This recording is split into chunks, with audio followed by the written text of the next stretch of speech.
কেটে গেলেও বলতে পারবেন। কেন? এই ভালোবাসা ব্যাপারটা না এই বাক্যের অতীত। কেমন? তাই তার নাম ভগবান, তাই তাকে মানুষ ভগবান বলে। কিন্তু মানুষ এটাকে চায়, এই ভালোবাসাটা কি চায়, কিন্তু এই ভালোবাসাটা চায়, পায় না। কেন? এই পায় না জন্যেই তো মানুষ সাধনা করে। তবে নিশ্চিত কিছু কমতি আছে আমাদের মধ্যে। কি সেই কমতি আছে না? তার জন্য মানুষ সাধু মহাত্মা গুরু এদের কাছে যায়, গিয়ে ভাই এত কিছু পড়লুম, এত কিছু জানলুম, কি আমার সেই কমতি, যে কমতির জন্য আমি এই ভালোবাসাটা, এই ব্যাপারটাকে আমি না পাচ্ছি দিতে, না পাচ্ছি নিতে, কিছুই হচ্ছে না, তো কিছু একটা ঘাটতি আছে। তখন সেই মহাত্মাদের কাছে গেলে, গুরুদের কাছে গেলে কি হয়?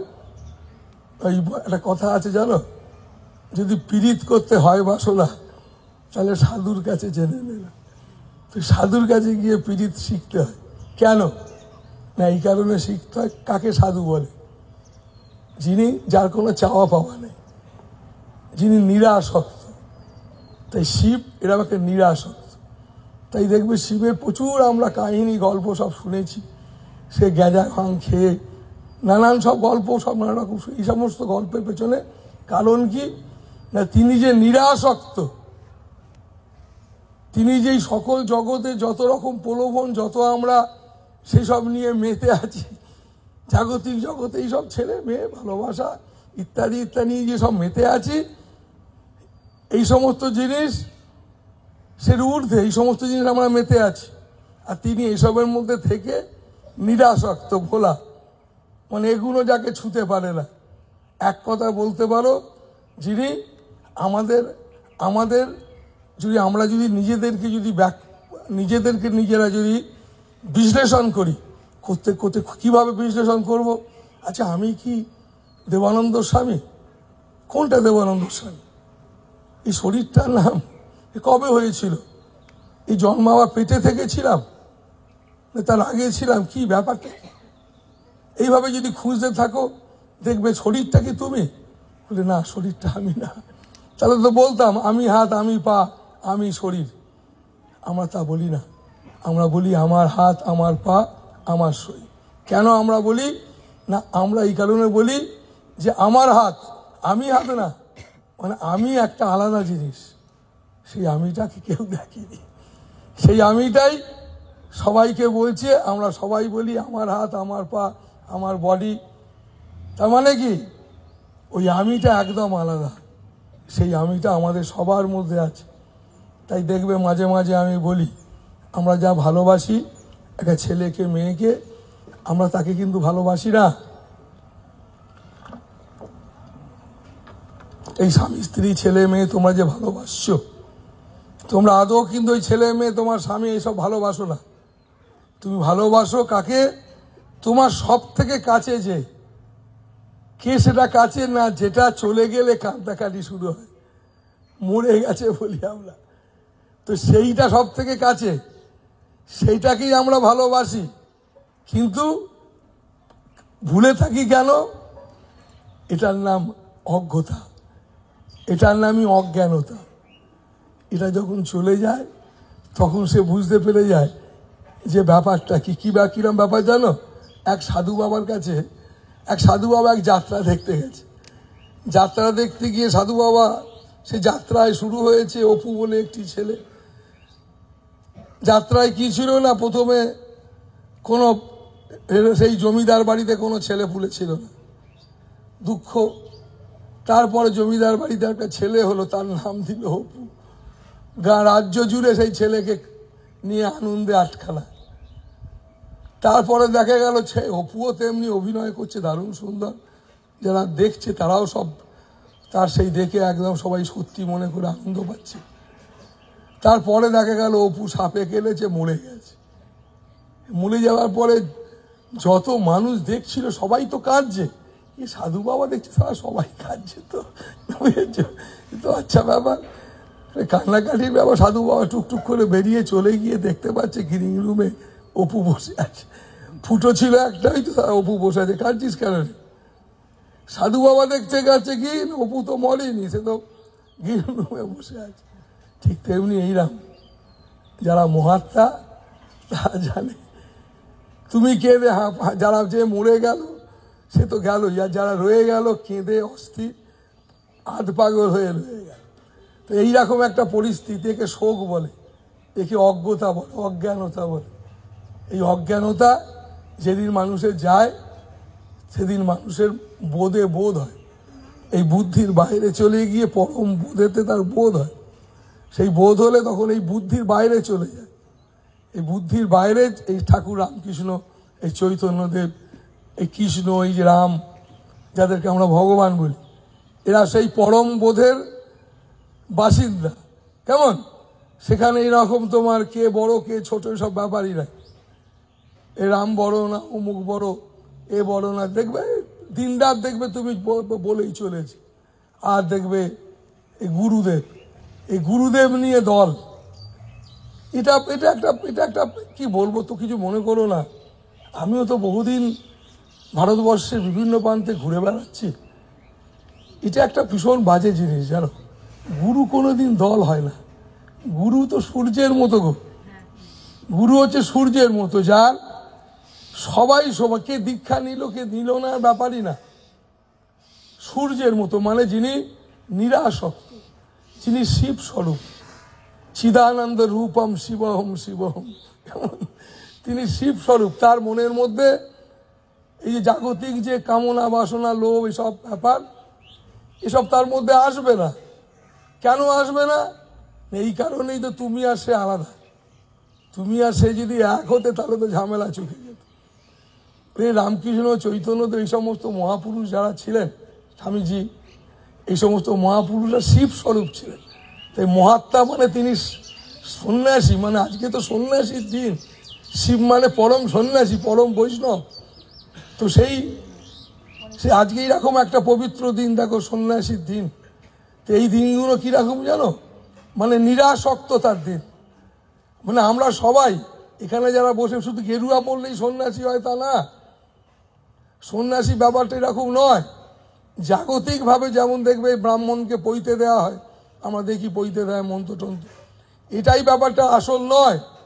পঞ্চম সংস্কার এটাই আসল নয়। ভেতরের যে বোধ, যে চেতনা, সেই জায়গাটা আসল। সে নিজেকে কতটা কন্ট্রোল করতে পেরেছে। তাই যে মানুষ, শিক্ষা কাকে বলে জানো? শিক্ষিত কি? যে নিজেকে কন্ট্রোল করতে পারে। কেমন? যে নিজেকে কন্ট্রোল করতে পারে না সে শিক্ষিত কিসে? তো সেই কারণে মানব জীবনে আমি মানুষ হিসেবে, তার জন্য মানুষ ঋষিরা বলেছেন তুমি বৈদিক শিক্ষা লাভ করো। বেদ জ্ঞানই হচ্ছে আসল জ্ঞান। কেন? বেদ মানে সত্য। সত্য মানে যিনি, যাকে কিচ্ছু দিয়ে পাওয়া যায় না, যার কোনো নাম নেই। তাই তোমাদের আমিও বলছি ঠিক সেই কথাটাই। তাই তুমি কালী ঠাকুর ভালোবাসো, তুমি শেতলা ভালোবাসো, বাসবে। তুমি ভগবান জ্ঞান করে তোমার গুরুদেবকে তুমি ঠিক করলে যে ইনি আমার ভগবান, এই জ্ঞান করে তাকে তুমি ভালোবাসো। জ্ঞানটা কিরাম হতে হবে না, তার মধ্যে জগতের সমস্ত কিছুটা আছে, তিনি সকল কিছুর মধ্যে আছেন, এইভাবে ভাববে। তাহলে কি হবে না, তুমি কালীকেও ভালোবাসতে পারবে, কৃষ্ণকেও ভালোবাসতে পারবে। কেন?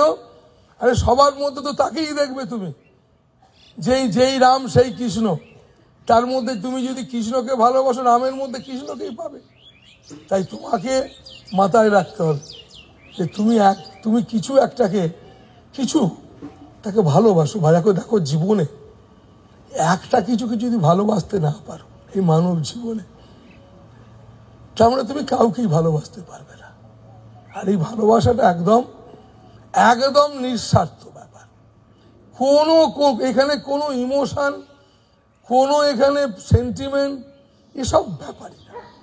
এটা একবারে স্বতঃস্ফূর্ত। তাই এই জায়গাটা তৈরি করতে, যেহেতু পেঁচিয়ে গেছি, তো আমরা সবাই পেঁচিয়ে গেছি মানে মানসিকভাবে এমনভাবে নিজেদেরকে নিজেরা এমনভাবে তৈরি করেছি। এখানে এত বাবা মায়েরা বসে আছে, বিভিন্ন জন বিভিন্ন পরিবেশে, বিভিন্ন বাড়িতে বিভিন্নভাবে তোমরা তৈরি হয়েছো, বাচ্চা থেকে বড় পর্যন্ত। তুই বিভিন্ন জন বিভিন্নভাবে তৈরি হয়েছো। কিরকম তৈরি হলে কিরাম ভাবে আমি তৈরি হলে প্রভু আমি তোমার পরশ পাই? কেন পরশ চাই? পাই কেন? চাই কেন? এই কারণে চাই, অন্ততপক্ষে পাশের জনকে অন্তত, আমি তো ভালো থাকতে চাই, আমরা সবাই ভালো থাকতে চাই।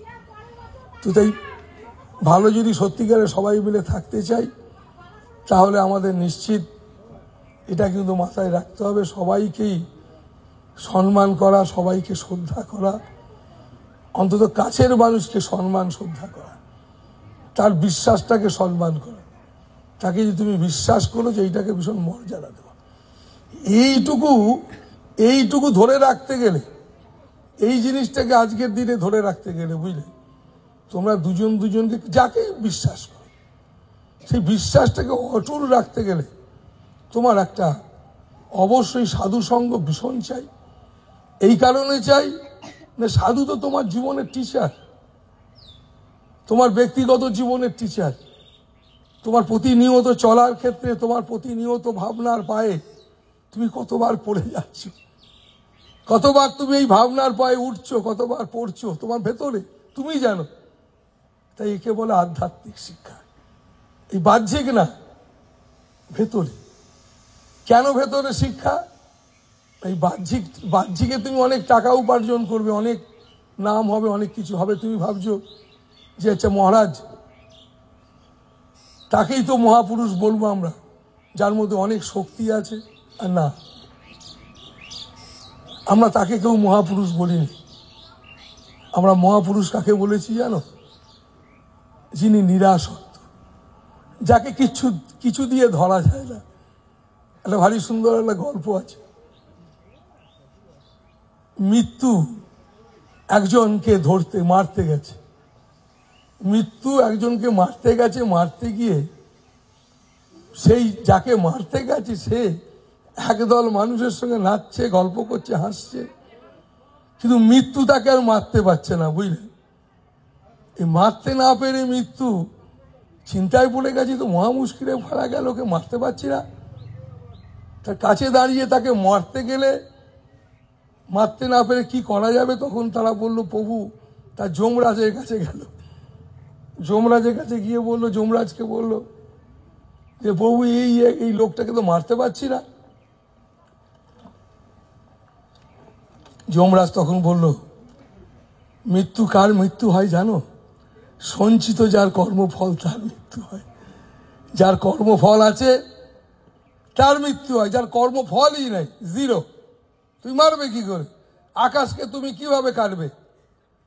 এই আকাশকে তুমি কোন তরোয়ালে কাটবে? তো যার মনটাই নাই, যার মন কোথাও লেগে নাই, খুঁজে বার করো তার মন কোথাও লেগে আছে নাকি। মৃত্যু সারা দুনিয়া খুঁজে, স্বর্গ মর্ত্য পাতাল ত্রিভুবন চতুর্দিকে খুঁজে দেখলো তার মন কোথাও লেগে নাই। তো বলো প্রভু তার মন কোথাও লেগে নাই, তাকে মারা যাবে না, কারণ তিনি হচ্ছেন আমাদের প্রভু। কারণ তুমি তাকিয়ে দেখো, ভুল করেছো। তাকিয়ে দেখলো তাই তো চতুর্দিকে দাঁড়িয়ে আছে শুধু ওই সেই গোলক ধামে যারা থাকে তারা ভূত প্রেতের মতো না। তো সেই কারণে বাবা মায়েরা যিনি নিরাসক্ত, তো আমাদের উদ্দেশ্য কি? নিরাসক্ত হওয়া। তাহলে গান শোনো। হে সুন্দর, হে সুন্দর,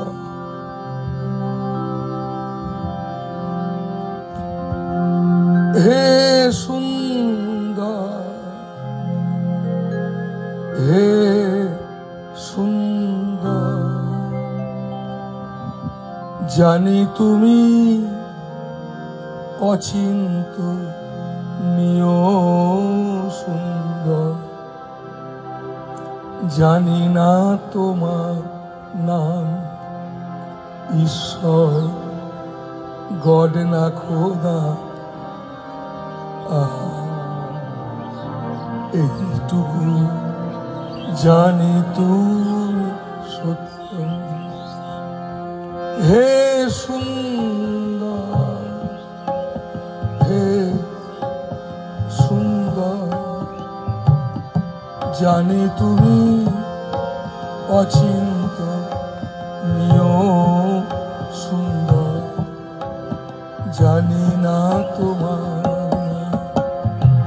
ঈশ্বর গড না খোদা, এইটুকু জানি তুমি সত্য।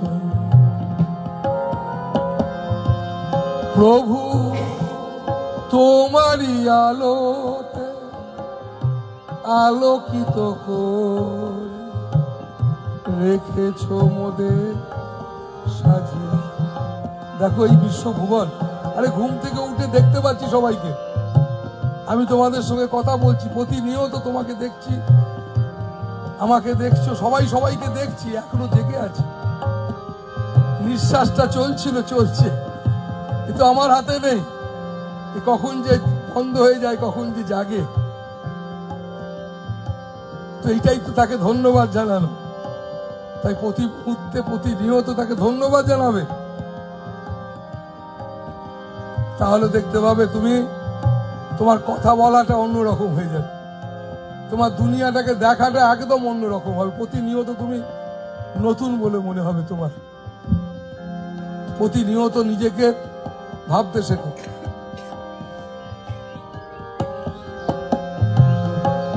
প্রভু তোমারই আলো আলোকিত করে রেখেছ মোদের সাজিয়ে। এত ভালোবাসো, এত প্রেম ময় তুমি দিয়াছ মোদের ভরিয়া। মিছে মনে হয় ভেবে মরিয়া, মিছে মনে হয় ভেবে মরিয়া, কি দিয়ে লইব বরিয়া।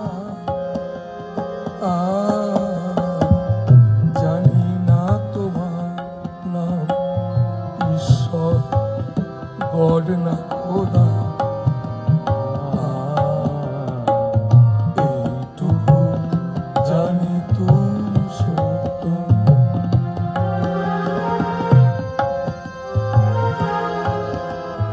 বাবা মায়েরা সব সময় ভাববে তুমি উজাড় করে দিয়েছো, আমি পাচ্ছি না। কেমন? কোনো মতে তাকে দোষ দিও না, অজুহাত করো না। এই অজুহাত, এই দোষ, এটা আমাদের একটা বাজে স্বভাব ঢুকে পড়েছে। এগুলোর থেকে বেরোবার জন্যই তো মানুষ সাধনা করে। কেমন? মানুষের কাজ নয় অজুহাত দেওয়া। অজুহাত হবে কেন? একটা মানুষ আর একটা মানুষের সঙ্গে একসঙ্গে থাকতে চাই আমরা, এখানে অজুহাতের ব্যাপার নাই তো। ভালোবাসার ব্যাপার, স্বাভাবিক ব্যাপার, স্বতঃস্ফূর্ত ব্যাপার। কিন্তু আমরা কোন জায়গায় চলে এসেছি আজকে? সবই যে তোমার,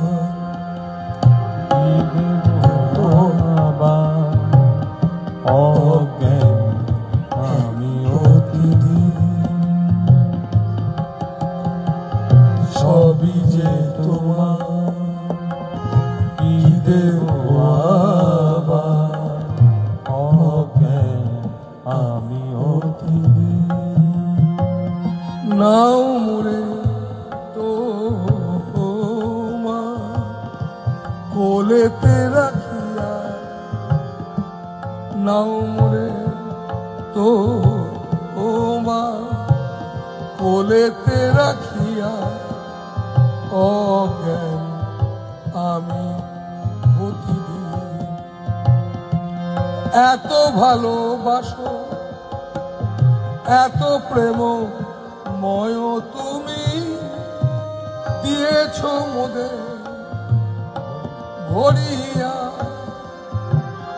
মিছে মনে হয় ভেবে মরিয়া, মিছে মনে হয় ভেবে মরিয়া, কি দিয়ে লইব বরিয়া।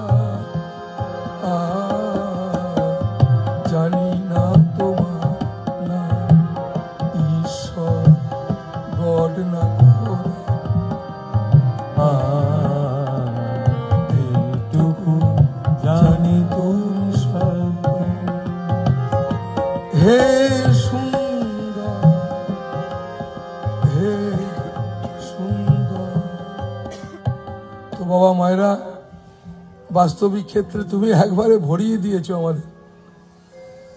আমরা নিজেরা নিজেদের বুঝে নিতে পারছি না, আমরা খুঁজে নিতে পারছি না যে কিভাবে আমরা ভালো থাকব, কিন্তু তোমার ভালো থাকার সেই সমস্ত কিছুটা তুমি উজাড় করে দিয়েছো।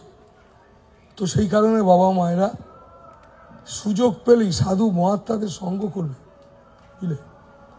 এটা আমি তোমাদের বলছি মানে আমি আমার ব্যক্তিগতভাবে ঘর সংসার থেকে অন্তত পক্ষে 48 বছর হবে বেরিয়েছি। এই কিছু না আগে এইটুকু অভিজ্ঞতা থেকে তোমাদের এটা বলতে পারি যে খুব দরকার। এখন আমি বলবো, তুমি বলবে আচ্ছা বাবা আপনি কি সাধু বাবা, সেটা আমি বলতে পারবো না। সাধু মানে তো তিনি, মানে যিনি ভগবান। গীতায় ভগবান বলেছেন মহাত্মা আমার হৃদয়ে থাকে, আমি আর মহাত্মা আলাদা নাই। তো সেই কারণে মহাত্মা মানে যিনি নিরাসক্ত নির্গুণ, এইরকম দিব্য চেতনা। দেখো, সঙ্গ লাভ করা তো মানব জীবনে দুর্লভ, সাধু সঙ্গ মানব জীবনে দুর্লভ। সেই সদ্গুরু সাধু দর্শন করা, যাকে সাধু বলে, দর্শন করা সত্যি দুর্লভ। এরা তোমাদের বলতে পারি কেন দুর্লভ জানো? এই দেশেতে আলেকজান্ডার যখন আসে, তার গুরু বলেছিল তুই ভারতবর্ষে যাচ্ছিস, সেখানে শান্তির সব খনি তারা সব বসে আছে গঙ্গা পাহাড়ের গায়ে কোলে।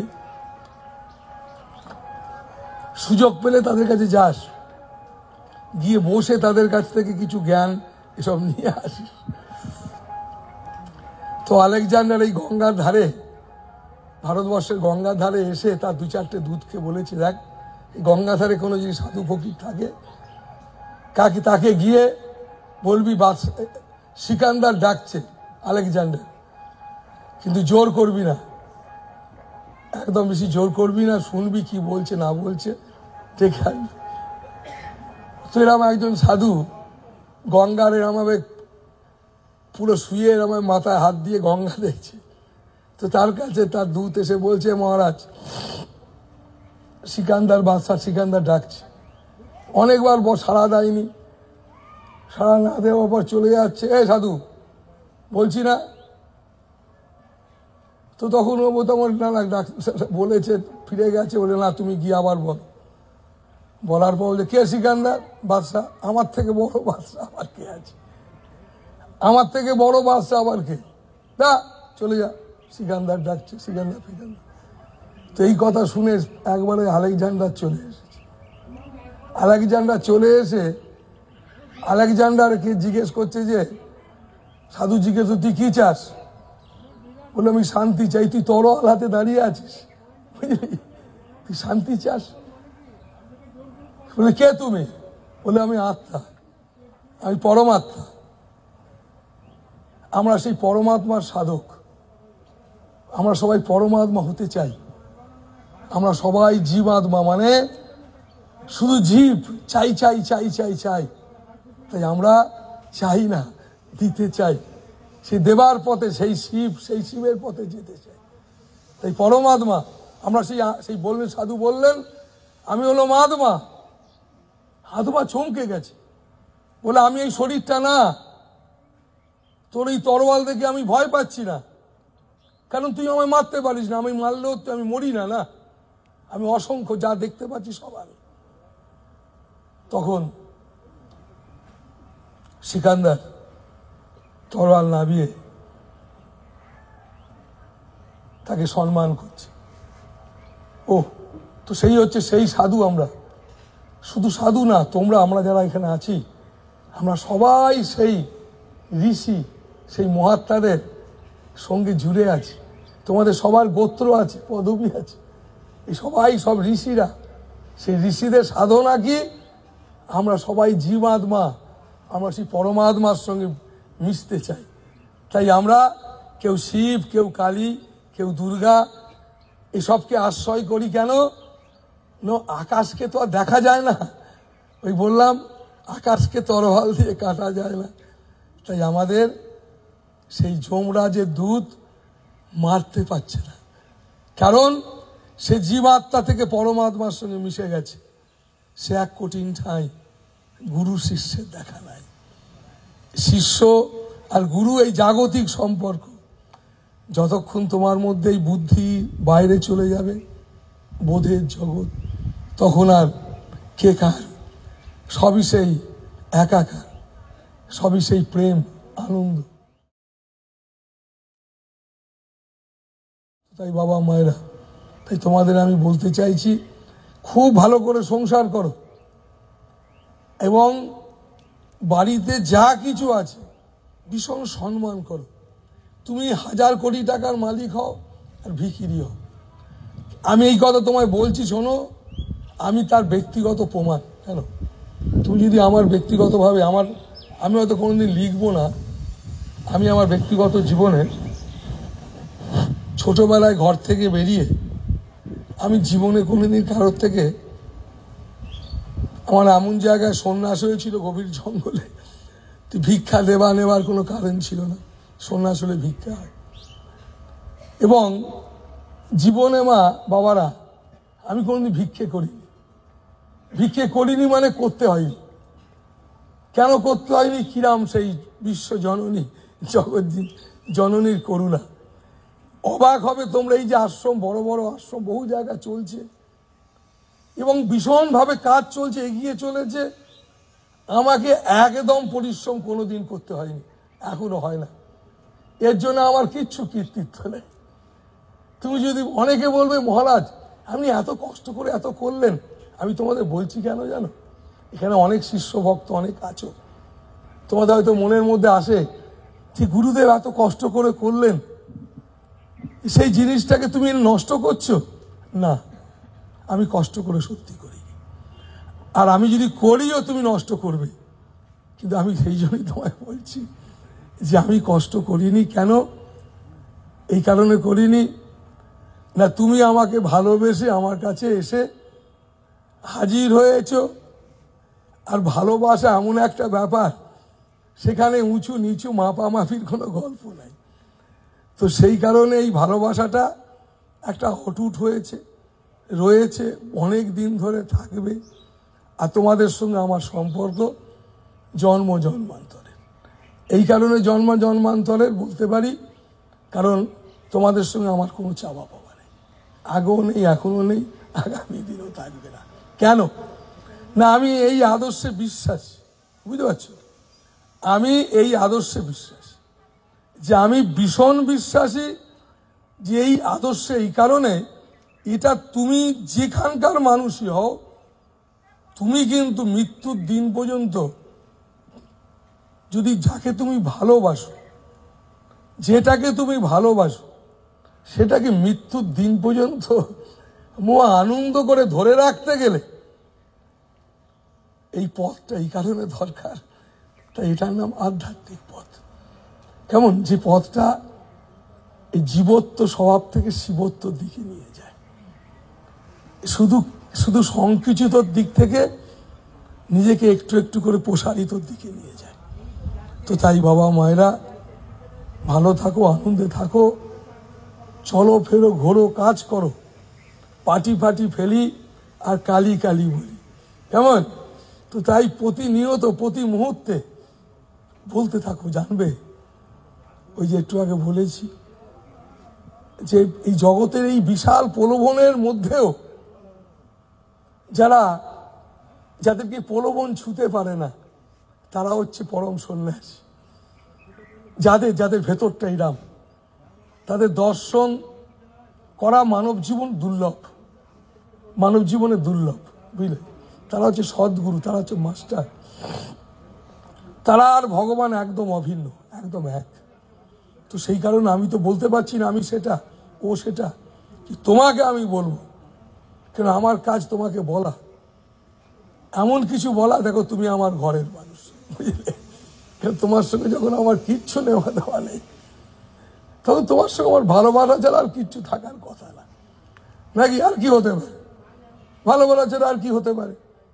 দেখো, যেদিন আমি ঘর থেকে বেরিয়েছি, ওরে আমাকে যদি জিজ্ঞেস করো মহারাজ পড়েছো কিনা, একদম পড়িনি, পুজো পাঠ করেছো কিনা? একদম করি, যা ঘর থেকে ছেড়েছি, যা যা ঘরে ছিল সেটা বাদ দিয়েছি, কিন্তু এখন আবার শুরু করেছি এই যে পুজো করা, হোম যাগ যজ্ঞ। কেন তুমি করো না? তুমি যখন এবিসিডি পড়ে যখন MA পাস করলে, PhD করে ফেললে, তোমাকেও এবিসিডি পড়তে হয়। কখন? তোমার ছেলে মেয়েকে পড়াতে গেলে, বুঝলে? তুমি অনেক পড়াশোনা করার পরও তোমার এবিসিডি পড়াতে হয়। ঠিক তেমনি সাধু মহাত্মাদেরকেও আবার করতে হয়, কারণ এটাও মাথায় রাখতে হয়, এবিসিডি বাদ দিয়ে আমি যদি বলি A আর B বাদ দিয়ে PhD করব, হবে না। এ সবটাই চাই। তার নিচের সিঁড়িটা আর 10 তলার ওপরের সিঁড়িটা একবারে যুক্ত আছে। তাই আমাদের মাথায় রাখতে হবে যে ওপরের তলায় বসে আছে, যদি কেউ মানুষ ওপরের তলায় বসে আছে নিচের তলার মানুষকে দুঃখ দেয়, জানবে সে লোকটা ওপরের তলায় বসে নেই। এটা একবারে নিশ্চিত তোমায় বলতে পারে, যে মানুষ ওপরের তলায় বসে আছে নিচের তলায় মানুষকে দুঃখ দেয়, সে তুমি বাড়ির বউ হও, আমি তোমার এটা তোমার একটা বলছি, তুমি যেই হও, জানবে সে অতি উপরতলায় উপযুক্ত নয়। যে উপযুক্ত সে কি বলে জানো? তুমিও একদিন আসবে ভাই, তুমি নিশ্চিত একদিন আসবে এখানে। সে কোনোদিন একদম বলবে না যে তুমি একবারে বাজে, তুমিও একদিন আসবে। তো সেই কারণে বাবা মায়েরা আমাদের সবাইকে কিন্তু মানে কেউ আমায় করে দেবে তা না, আমি নিজে লড়ে যা পাই যেন জয় করে পাই, গ্রহণ না করি দান, নজরুল ইসলাম বলেছিলেন। তো সেই কারণে বাবা মায়েরা আমাদের এগোতে হবে, কোথা থেকে? ভেতর থেকে। আমাদের প্রতিবাদ করতে হবে একদম ভেতরে, আমাদের নিজেদের কাছে নিজেদের প্রতিবাদ করতে হবে। কিসের প্রতিবাদ করতে হবে? আমি কি সত্যি নিরপেক্ষ? আমি কি সত্যি আমি আমার চোখ দিয়ে দেখছি তো না, আমার ছেলের চোখ দিয়ে, মেয়ের চোখ দিয়ে, বাবা মায়ের চোখ দিয়ে মানুষকে বিচার করছি, জিনিসটাকে দেখছি, আমার দৃষ্টিটাকে কাউকে বিক্রি করে দিইনি তো, নাকি? এটাকে দেখতে হবে, ভাবতে হবে। এটা যদি তুমি খুঁজে বার করতে পারো, তাহলেই জানবে তোমার মধ্যে একটা আত্মবিশ্বাস এসেছে। তুমি নিশ্চিত তোমার মা, স্বামী, স্ত্রী, সংসারকে তুমি ভীষণ ভালোভাবে গ্রহণ করতে পারবে। যে মানুষ নিরপেক্ষ, সে মানুষই তো একমাত্র তোমার পাশে থাকতে পারে। যে মানুষ পক্ষপাতিত্ব করে, তার অভ্যাসই এটা, সে যখন তখন পাল্টি খেয়ে যেতে পারে অন্যদিকে।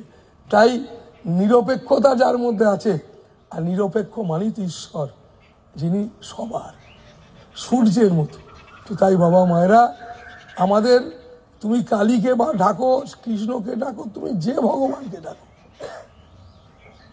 কিন্তু এটা মাথায় রেখো, আমার ভগবান যেন নিরপেক্ষ হয়, আমাকে যেন তিল তিল করে গড়ে তোলে, কারণ আমার ভেতরটা পাথরের মতো। তাই তোমাদেরকে মাথায় রাখতে হবে, পাথরের মতো ভেতরটাকে, ওই যেমনভাবে শিল্পীরা ছেনি দিয়ে ঠুকে ঠুকে একটা সুন্দর ঠাকুরের মূর্তি করে, তোমার ভেতরটা তুমি যেন তাকে সেই গুরুর আদর্শে, সেই পরমাত্মার পথে নিজেকে এগিয়ে নিয়ে চলা, মানে নিজেকে ঠুকে ঠুকে একটা সুন্দর মূর্তি তৈরি করা। তুমি তোমাকে নিজের মতো করে তৈরি করো। তো সেই কারণে তোমাকে তৈরি করবার জন্য তোমার মধ্যে জ্ঞান চাই, ভাবনা চাই, চেতনা চাই। তো তাই বাবা মায়েরা সুযোগ পেলেই আশ্রমে আসবে, সাধু সঙ্গ, যে কোনো আশ্রমে, আমার আশ্রমে বলে না, এই কারণে আশ্রমে যাবে। আশ্রমের ব্যাপারটা কি জানো? সবাই চেষ্টা করে, এই জন্ম জন্মান্তরের তো আমাদের রোগ, এই হাউতাস করা, এই একটা অজুহাত দেওয়া, মান অভিমান করা, অসন্তুষ্ট হওয়া, ফকিরি ব্যাপারটা একদমই নাই। তো এই যে জায়গাটা আমরা তৈরি করে ফেলেছি, এটাতে আমাদের নিজেরা কষ্ট পাই, অন্যজনকেও কষ্ট দিই। তাই আমরা আমাদের এগুলোর থেকে বেরোবার জন্য জায়গা চাই। তার জন্যই মানুষ এই সোসাইটিতে আশ্রম তৈরি হয়েছে। কেন না? যারা সাধু, যারা আশ্রম করে, তারা কিন্তু মাথায় রাখবে, নাহলে আশ্রম হবে না। তো এই ঠাকুর স্বামীজি ঠাকুর, এদের ভেতরটা ওই রকম একটা পবিত্রতায় ভরা ছিল, দেহটা মানুষের মতো, কিন্তু ভাবনা, চিন্তা, চেতনা সব পবিত্রতায় ভরা। আর আমরা সাধারণ মানুষ, আমাদের ভেতরটা শুধু কামড়া কামড়ি, হিংসা এবং নানান রকমের ও কি করলো, সে কি করলো, ও কি কেন করেছে, কি করে ওকে ছোট করা যায়, দাবানো যায়, ওর একটু ভালো হচ্ছে, আমার প্রয়োজন নেই তবু ঈর্ষা হচ্ছে। এই যে মানসিকতা, এই মানসিকতা আমাদেরকে একবারে চরম ছোট করে দিয়েছে। তো এর থেকে আমাদের বেরোবার জন্যই সাধনা। এটা আমাদের স্বামী স্ত্রী জীবনেও ভীষণ দুঃখ দিচ্ছে, ছেলে মেয়েকেও ভালো করে বড় করতে পারা যাচ্ছে না। হচ্ছে টাকা পয়সা উপার্জন করছে, বড় বড় পাস করছে বটে, কিন্তু নিজেরা বাবা মাও কষ্ট পাচ্ছে, এবং ছেলে মেয়ে যে খুব ভালো থাকবে তাও তো না। এরকম ছোট মানসিকতা নিয়ে কি করে ভালো থাকবে? সম্ভব নাকি? তুমি কারোর সঙ্গে মিশতে পারো না, সব সময় লোকের দোষ খুঁজে বেড়াচ্ছ, আর সব সময় তুমি এটাকে একটা, তুমি নিজেকে মেশিন বানিয়ে ফেলেছো। আরে বাবু, তুমি মেশিন না। তুমি বুঝতে পারবে কিছুদিন পরে। তুমি কাঁদো, তুমি হাসো, তোমার দুঃখ আছে, তোমার যন্ত্রণা আছে, তুমি শুধু একটা রূপ না, তুমি শুধু একটা এরকম একটা ছেলে কিংবা মেয়ে দেহ নয়, তোমার এইসব ভেতরে সব আছে। তো সেই কারণে বাবা মায়েরা, তাই তোমাদের ভীষণ দরকার সাধু সঙ্গ, সৎসঙ্গ। কারণ সাধু সঙ্গ, সৎসঙ্গ মানে মানুষকে, একটা মানুষের একটা চরিত্র গঠন করতে গেলে যে গুণগুলো ভীষণ দরকার, সেগুলোর, সেই জন্য আশ্রম সেই স্থান। সবাই এখানে, আমার আশ্রমে তো সবাই এখানে যারা থাকে, তারা ঘর সংসার ছেড়ে তারা লড়াই করছে কি করে থাকা যায়, কি করে এরকম একটা জীবন যাপন করা যায়। এবং যারা আসা যাওয়া করেছে তারাও, তোমরাও চেষ্টা করছো। তো কিন্তু কেন বলো তো চেষ্টা করছো? করতে বলছি তোমাদের, তুমি বিভিন্ন অভ্যাস অভ্যস্ত হয়েছ। কিন্তু আমি তোমায় বলবো, একটু একটু করে নিরাসক্ত জীবনযাপনে অভ্যস্ত হও। একটা শুধু নিজের বেনিফিট খুঁজো না, এটা তোমার লোকসান হবে। তুমি এই জগতে আম গাছের মতো, আম গাছ সে কোনোদিন একটা আমও খায় না। এই জগতে সমস্ত কিছুটা সবাইয়ের জন্যে, কিন্তু মানুষ আমি শুধু আমার জন্য নিলাম, কাউকে দেবো না, এটা হতে পারে না। এটা আমাদের ধর্ম নয়, এটা প্রকৃতির সঙ্গে একদম মিল নেই। তাই আমরা মানসিকভাবে, শারীরিকভাবে, আর্থিকভাবে, সামাজিকভাবে, রাজনৈতিকভাবে, বিভিন্নভাবে আমরা ভীষণভাবে ক্ষতিগ্রস্ত হচ্ছি। তাই বাবা মায়েরা অবশ্যই অন্তর্মুখী হও। অন্তর্মুখী হওয়া মানে তোমার মধ্যে একটা মনুষ্যত্ব আছে, এইটার দিকে এগিয়ে যাওয়া, নাকি যেদিকে এগোলে তুমি একটা মেয়ে বা একটা ছেলেকে অন্তত পক্ষে এই শরীরটা বাদ দিয়েও আর একটা যে কিছু অস্তিত্ব আছে সেটাকে তুমি সম্মান করবে। তাই তোমাদের বলেছি যে তোমাদের ভেতরে এমন একটা কিছু আছে যেটাকে তোমরা ভালোবাসো, এই শরীরটাকে না, কিন্তু তুমি সেটাকে ভুলে গিয়ে এই শরীরটাকে ভালোবাসছো। এই ভেতরে যেটা আছে সেটা চলে গেলে সবাই কাঁদি।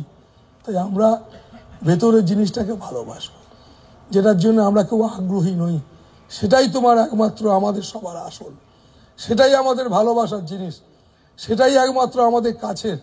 তো তাই বাবা মায়েরা, তাকে আমরা ভালোবাসতে পারবো সংযমের একমাত্র আমাদের শক্তি, আমাদের কাজ। তিনি তো সবই দিয়েছেন, একটু আগে তোমাদের বললাম, গানের মধ্য দিয়ে সব তিনি দিয়েছেন, তিনি সব দিয়েছেন, বড়িয়ে দিয়েছেন। কিন্তু তো তাই বাবা মায়েরা, শুধু একটা জিনিস আমাদের করতে হবে, সংযম। একটু আমাদের নিজেদেরকে সংযত হতে হবে। তুমি যারই দীক্ষিত হও, সাধু সঙ্গ করতে কিচ্ছু মানা নেই। আমি তো মানুষকে বলি, আমি হিন্দু, মুসলিম, খ্রিস্টান, সমস্ত মানুষকে বলি যে এখানে এসব কিচ্ছু নাই। যেখানে কেন নাই না, যেখানে বই ছিল না, তখনও তো তুমি ছিলে। যখন কিছুই ছিল না তখন তুমি ছিলে। তোমাকেই তো আমরা ভালোবাসি। তো সেই কারণে তোমাকে আমরা এখনো ভালোবাসি, আগের দিনও ভালোবাসবো, সবসময় ভালোবাসবো। তুমি একমাত্র আমার কাছের থেকে কাছে। তো তাই বাবা মায়েরা, তার কাছে এই প্রার্থনাই করব, আমাকে তুমি সংযমী করো। আমি সংযমীর সুরে তোমাকে ভালোবাসবো, আমি সংযমীর সুরে তোমাকে পুজো করব। আমি সংযমী সুরে তোমারই গান বর্ণনা করব।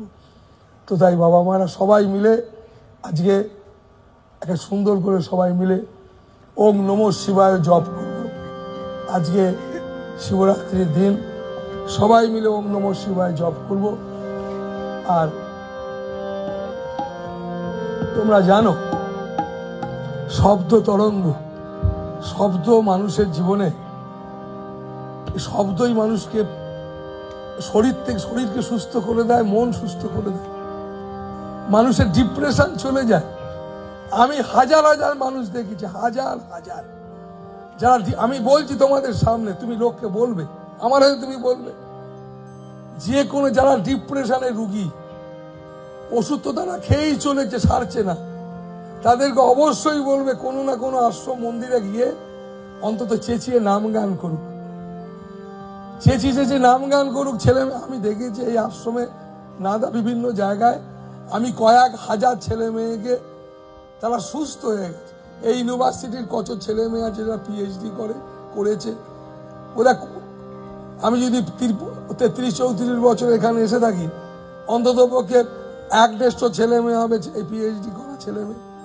তাদের ডিপ্রেশন, মাথা খারাপ হয়ে অমুক হয়ে যেতে, নাম কর, অমুক কর, সুস্থ আছে, ভালো আছে, সংসার করছে, বড় চাকরি করছে। তোমাদের বললাম কেন? করবে, সব দরকার আছে তোমাদের, তাই তোমার সবাই মিলে করবে। ওম নমঃ শিবায় নমঃ শিবায়, ওম নমঃ শিবায় নমঃ শিবায়, নমঃ শিবায় নমঃ শিবায়, নমঃ শিবায় নমঃ শিবায়, নমঃ শিবায় নমঃ শিবায়, নমঃ শিবায় নমঃ শিবায়, নমঃ শিবায় নমঃ শিবায়, বল নমঃ শিবায়। আমার গলায় আসছে না। নমঃ শিবায় নমঃ শিবায়, নমঃ শিবায় নমঃ শিবায়,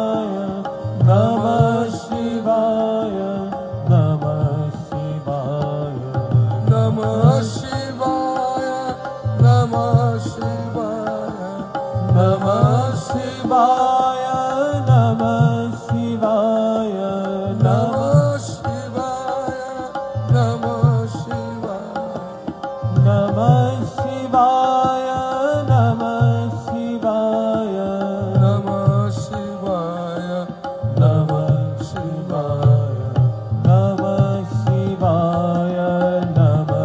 নমঃ শিবায়, নমঃ শিবায় নমঃ শিবায়, নমঃ শিবায় নমঃ শিবায়, নমঃ শিবায় নমঃ শিবায়, নমঃ শিবায় নমঃ শিবায়, নমঃ শিবায় নমঃ শিবায়, নমঃ শিবায় নমঃ শিবায়, নমঃ শিবায় নমঃ শিবায়, নমঃ শিবায় নমঃ শিবায়, নমঃ শিবায় নমঃ শিবায়, নমঃ শিবায় নমঃ শিবায়। বাবা মায়েরা খুব আনন্দ পেলাম, খুব আনন্দে থাকো, ভালো থাকো, চলে ফিরে ঘুরে বেরিয়ে যত পারো নাম জপো, ভিতরে মনের মধ্যে নামকে রাখবে। নাম মানেই তো তিনি, যত তাকে স্মরণ করবে তত তোমার ভিতরে শক্তি পাবে, তোমার নেগেটিভ গুণ পালিয়ে যাবে, তোমার ভেতরে যত অশুভ আছে সেটা থাকবে না। তো তাই বাবা মায়েরা লড়ে পেতে হবে, আর লড়ে পাওয়াটাই সত্যিকারের পাওয়া হবে। তাই তাবিজ কবজ মাধুরী না, যদি পাই তো সূর্যের কাছে চেয়ে পাবো, যদি চাই তো বাতাসের কাছে চাইব। তো এইভাবেই তো সবাই চাইতো। তো সেই কারণে আমার মনে হয় এখানেই সত্য লুকিয়ে আছে, এই অসীম অনন্তের মধ্যে। তো তাই বাবা মায়েরা একটু একটু করে এগিয়ে চলো, সজাগ থাকো, আনন্দে থাকো। আজ এরম পবিত্র দিনে খুব ভালো থাকো। হরি ওম।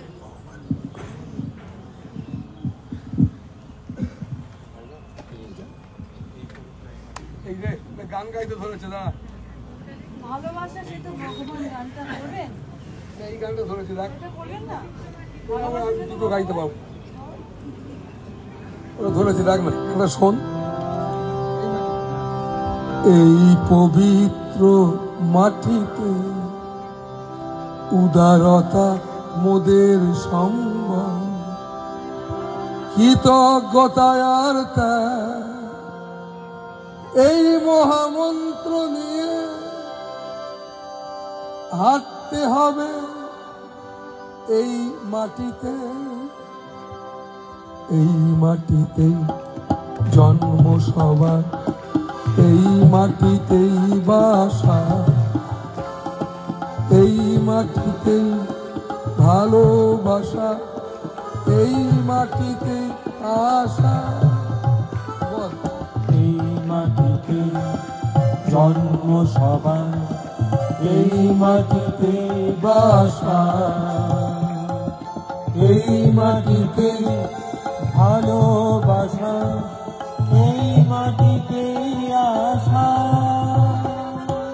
এই মাটিতে কথা শেখা, এই মাটিতে গান গাওয়া, এই মাটিতেই সুরের খেলা, এই মাটিতে নাচা। এই মাটিতে জন্ম সবার, এই মাটিতে বাসা, এই মাটিতে ভালোবাসা, এই মাটিতে আশা। এই মাটিতে শঙ্খ বাজে, এই মাটিতে আধার নামে, এই মাটিতে ফোটে ফুল, এই মাটিতে সবুজ ভরা। এই মাটিতে জন্ম সবার, এই মাটিতে বাসা, এই মাটিতে ভালোবাসা, এই মাটিতে আশা। এই মাটিতে সূর্য ওঠা, এই মাটিতে নদীর ধারা, এই মাটিতে ভোর হওয়া, এই মাটিতে মেলামেশা। এই মাটিতে জন্ম সবার, এই মাটিতে বাসা, এই মাটিতে ভালোবাসা, এই মাটিতে আশা। এই মাটিতে জন্ম সবার, এই মাটিতে বাসা, এই মাটিতে ভালোবাসা, এই মাটিতে আশা। এই মাটিতে জন্ম সবার, এই মাটিতে বাসা, এই মাটিতে ভালোবাসা, এই মাটিতে আশা। বাহ, খুব আনন্দ পেলাম, সবাই মিলে একসঙ্গে গাইলাম অনেক দিন পর। ভালো থাকো বাবা মায়েরা, খুব আনন্দে থাকো, সাবধানে বাড়ি যাও, ভালো থাকো। ওম নমো নারায়ণ। যে সকল বাবা মায়েরা আজকে গুরুদেবের এখনো পর্যন্ত প্রণাম করার সুযোগ পাননি, তাদের উদ্দেশ্যে বলছি যে গুরুদেব সকালে যেখানে প্রণাম নিচ্ছিলেন ওখানে, সেখানে আবার দর্শন দেবেন। যারা প্রণাম করার সুযোগ পাননি তারা ওইখানে প্রণাম করে নেবেন। যেমন লাইন ধরে প্রণাম করা হচ্ছে সেইভাবে প্রণাম হবে।